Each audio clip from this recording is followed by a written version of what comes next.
또 어떤 분들은 판사가 보통 일주일에 하루 재판을 하거든요. 그럼 나머지 6일은 논다고 생각하시는 경우도 있는 것 같아요. 안녕하세요. 서초동 사람들의 진영희 변호사입니다. 제가 지난번에 이번에는 판사님들, 즉 법원 사람들에 대한 재판에 관련된 이야기를 좀 해드린다고 말씀드렸죠. 재판을 보통 법정에서 재판을 하시는 걸 보시거나 아니면 한 번이라도 와보신 분들이 얼마나 계실지 잘 모르겠어요. 이제 그러다 보니까 재판에 대한 많은 오해나 또는 잘못 알고 계신 경우가 있는데, 대표적인 게 판결문을 판사님이 다 쓰시나요? 아니면 내가 이렇게 내는 모든 거를 판사님이 과연 한번 읽기라도 하실까요? 이런 얘기들을 많이 물어보세요. 판결문을 누가 쓸 것 같으세요? 보통 법정에 가보신 일이 있는지 모르겠는데, 약간 이제 법대는 일반 방청객들보다 조금 높은 데 있어요. 거기에 이제 판사님들이 한 분 또는 세 분 이렇게 앉아 있는데, 한 분이 앉아 있는 경우는 그걸 단독 판사라고 하고요. 세 분이 앉아 있는 경우는 중간에 계신 분이 재판장, 오른쪽에 있는 분이 우배석, 왼쪽에 계신 분을 좌배석이라고 해요. 그렇게 해서 세 명이 앉아서 재판을 하는 경우를 이제 합의부, 한 명이 앉아 있는 경우는 단독 이렇게 하는데요. 돈의 금액에 따라서 달라요. 2억 이하면 판사 한 분이 하는 재판을 하고요. 2억 이상이면 세 분의, 즉 합의부 재판에서 다루는 사건이 돼요. 또 형사 같은 경우도 아무래도 좀 중대한 범죄 같은 경우는 세 명이 좀 더 신중해야 되니까 세 명이 합의부 재판에서 하고, 조금 상대적으로 뭐 교통사고라든지 이렇게 일반적인 그런 경우의 사건들은 한 명이 하는 단독 재판에서 하죠. 그런데 보통 보면 재판부 재판장님이 다 재판을 이렇게 말로 진행을 하기만 하지 쓰시거나 그러지는 않잖아요. 오히려 그 밑에 앉아있는 까만 옷 입으신 분들이 열심히 뭔가를 쓰고 있어요. 그러다 보니까 그 밑에 앉아 계신 분이 한 판결문을 쓴다고 잘못 생각하시는 분들이 종종 아니에요. 그 밑에 분들이 쓰시는 거는 그냥 그날 재판에 진행하는 일종의 속기록처럼 그 재판 내용을 적는 것이라면, 모든 판결문은 처음부터 마지막 토시까지 다 판사님이 직접 쓰십니다. 그리고 기록이 아무리 두꺼워도 기본적으로 판사님들은 항상 그 내용을 읽는 게 직업이자 습관이기 때문에 자기가 낸 것을 읽지도 않고 처박아 두었다, 그런 식의 생각은 안 하셔도 괜찮아요. 근데 다만 너무 길어지면, 판사도 인간인지라 아무래도 좀 읽는 게 기억력이 다 되지는 않아서 물론 메모를 합니다만 그래도 너무 길게 쓰지는 않는 게 좋아요. 하고 싶은 말을 요약해서. 어쨌든 간에 판결문은 판사가 쓰는 것이지 그 밑에 앉아 계신 분이 쓰는 건 아니에요. 또 어떤 분들은 판사가 보통 일주일에 하루 재판을 하거든요. 그럼 나머지 6일은 논다고 생각하시는 경우도 있는 것 같아요.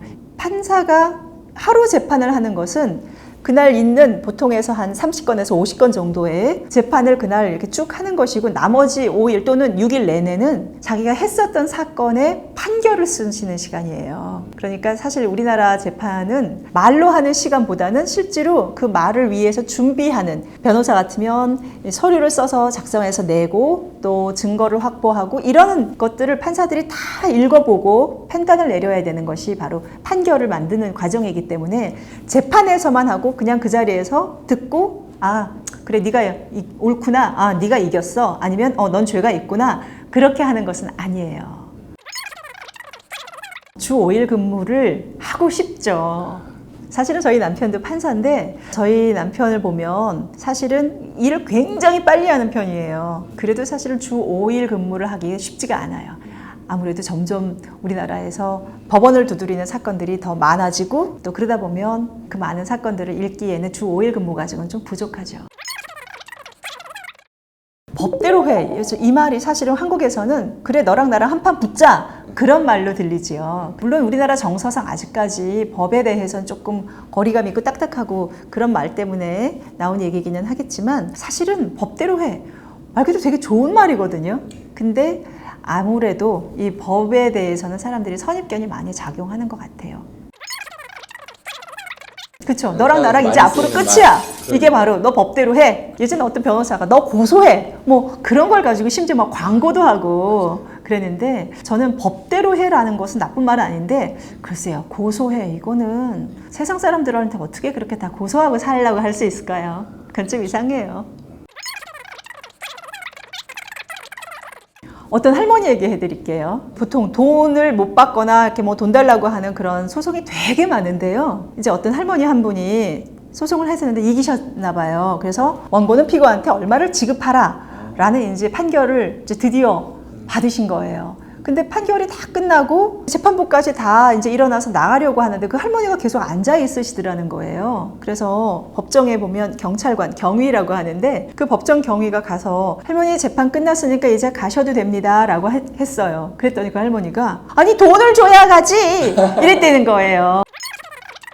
그 할머니는 원고는 피고에게 얼마를 지급해라 이렇게 했으니까 당연히 그 자리에서 이제 돈을 준다고 생각하시고 재판이 다 끝나도록 기다리셔서 돈을 받기 위해서 그 자리에 앉아 계셨던 거예요. 근데 실제로 법원이 돈을 받아주는 기간까지는 아니에요. 누가 과연 말이 맞는지, 또 저 사람이 나한테 돈을 주어야 하는지 아닌지, 준다면 얼마를 주어야 하는지 이런 판단을 내려주고, 만약에 그리고 난 다음에 돈을 안 주면 그것을 집행을 해주는 기관이기는 해도 법원이 그 돈을 직접 판사님이 자기 주머니에서 돈을 주거나 그렇지는 않아요. 근데 하여튼 그 할머니가 아니 돈을 줘야 가지 이러면서 막 법정 경위한테 빨리 왜 돈 안 주냐고 따졌다 그러시더라고요.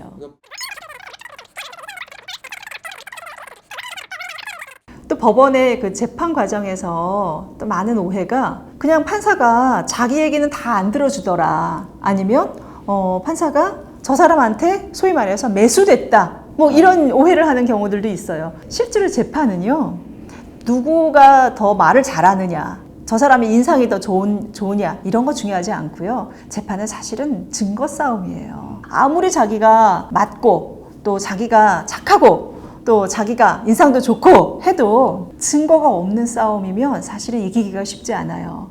근데 제가 예전에 한번 이것도 좀 하다 보니 할머니 얘기인데, 할머니 두 분이 갯돈을 모아가지고 이제 하기로 했다가 싸움이 나셨나 봐요. 그래서 그 할머니 두 분이 이제 옥신각신 하시는데 증거가 둘 다 하나도 없이 싸움만 서로 간에 법정에서 하고 계시는 건 거죠. 그러니까 재판하시는 판사님이 그러면 지금 말씀하시는 것에 대해서 증거는 어떤 게 있습니까? 라고 물어보셨어요. 그랬더니 할머니 한 분이 그거는 하늘이 알고 땅이 하는 건데 무슨 소리를 하냐. 재판은 하늘과 땅은 알지 몰라도 재판은 사람이 하는 건 거잖아요. 그렇기 때문에 사실은 그 사람은 뭐 예전에 궁예처럼 척하는 관심법으로 판단할 수도 없는 거고, 그 사람이 과연 어떤 사람인지 예단할 수도 없기 때문에 재판은 철저히 증거가 있어야만 이기는 싸움이에요. 근데 많이들 자기가 졌을 때 증거가 부족해서 졌구나 라고 생각하기보다는 저 사람이 뭔가 판사를 홀렸다, 예전에 같았으면 뭐 돈으로 매수를 했다, 아니면 판사가 저 사람한테 뭔가 나의 이 억울한 상황보다 저 사람의 편을 들어줄 만한 다른 이유가 있다. 예를 들어서 그게 뭐 학연일 수도 있고, 또는 뭐 저 사람과 뭔가 내가 알지 못하는 다른 뭔가가 있다. 그렇게 하면서 굉장히 억울해하시는 경우도 있는데, 사실은 재판은 증거 싸움이에요.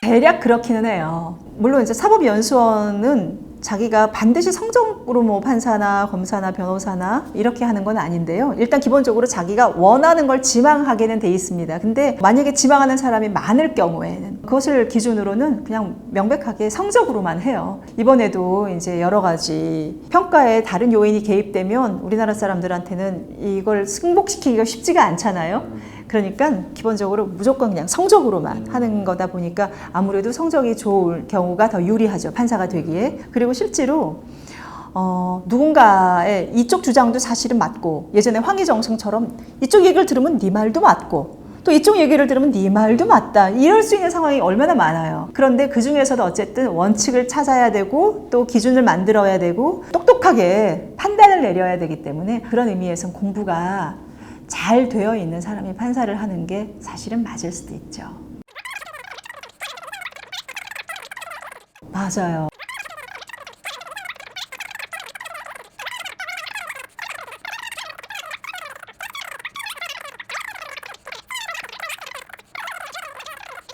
듣다 보면 저 한국말인데 왜 나에게 외계어로 들리지? 뭐 이런 거 있잖아요. 얼마 전에 그 대법원에서 생중계했었던 선고 같은 경우도 보면 사실 법조인이 듣기에도 되게 쉽지 않은 얘기들이에요. 근데 저희는 항상 그 내용을 읽고 쓰고 듣고 하니까 그 내용을 그래도 이해하지만, 아마 많은 국민들은 저게 도대체 그래서 결론이 뭐란 얘기냐 그러실 거예요. 저도 사실은 그 부분에 대해서는 조금 문제가 많다라는 생각은 하는데, 법 조문 자체가 좀 많이 어렵게 돼 있어요. 일부러 그런 것 같지는 않지만 저는 좀 더 법을 우리가 편안하게 알아들을 수 있고, 많은 단어는 그렇게 좀 많이 순화를 하고 고치기는 했지만 그래도 아직 그게 가장 국민들이 느끼는 법에 대한 어려움의 첫 번째 요인이 단어의 뜻을 모르겠다. 예를 들어서 독촉 뭐 이렇게 하시면 금방 아시겠죠. 근데 그거를 최고 이렇게 표현해요.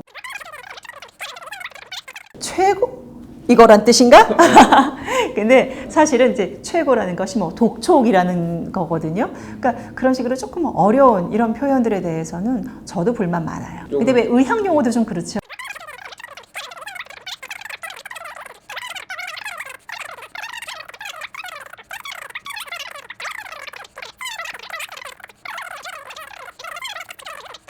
맞아요. 그래서 사실은 정말 이거는 저부터도 많이 반성하고 많이 빨리 개선되어야 한다고 저도 생각해요. 공정회사를 만들어주는데 고르다라고 네. 생각할 수 있는 친숙한 법은 되었으면 좋겠고 변호사님도 같이 노력해 주시면 됩니다. 네.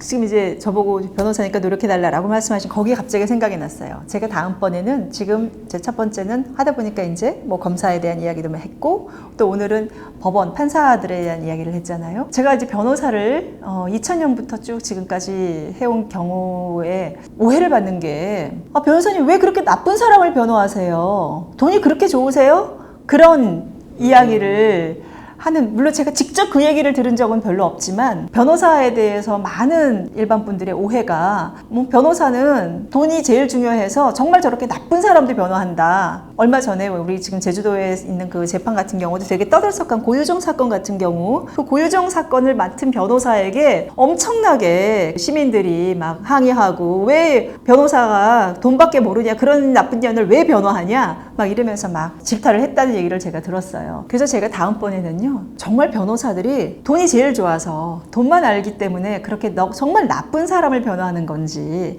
세상에 그렇게 변호사의 변호조차도 받지 못해야 할 정도의 정말 그렇게 나쁜 사람들만 있는 것인지에 대해서 제가 다음번엔 변호사에 대해서 알려드릴게요. 네.